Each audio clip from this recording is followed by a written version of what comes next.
আমার নবী বলেছে কিয়ামত 10 তারিখ হবে, আমার নবী বলেছে কিয়ামত শুক্রবার হবে, আমার নবী বলেছে কিয়ামত মুহররমে হবে, আমার নবী বলেছে কিয়ামত সালাতুল মাগরিবের সময় হবে। আমার নবী যদি বলতো কিয়ামত কোন দিন হবে, তুই ওয়াহাবি তো দুনিয়ার মধ্যে বসবাস করতে পারতি।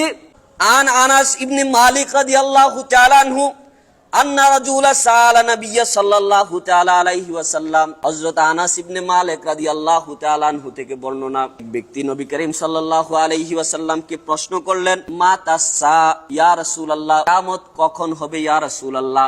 আমার নবী কিয়ামত কখন হবে জানে কি জানে না? এখন ওয়াহাবিরা বলে যে নবী যদি জানতো কিয়ামতটা কোন দিন হবে এটা বললো না কেন? পড়েন না নাউজুবিল্লাহ। আরে ওয়াহাবি, আমার নবী বলেছে কিয়ামত 10 তারিখ হবে, আমার নবী বলেছে কিয়ামত শুক্রবার হবে, আমার নবী বলেছে কিয়ামত মুহররমে হবে, আমার নবী বলেছে কিয়ামত সালাতুল মাগরিবের সময় হবে। আমার নবী যদি বলতো কিয়ামত কোন দিন হবে, তুই ওয়াহাবি তো দুনিয়ার মধ্যে বসবাস করতে পারতি।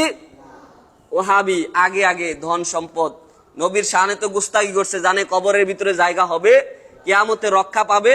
আমার নবী বলে এটা আমার ইলমের মধ্যে আছে, কিন্তু আমি বলবো এটা বলার অনুমতি নাই। আর আমাদের আকীদা হচ্ছে যেই নবী এত কিছু বলতে পেরেছে সেই নবী কিয়ামত কখন হবে কোন দিন হবে আমার নবীর জানার ক্ষমতা আছে না নাই?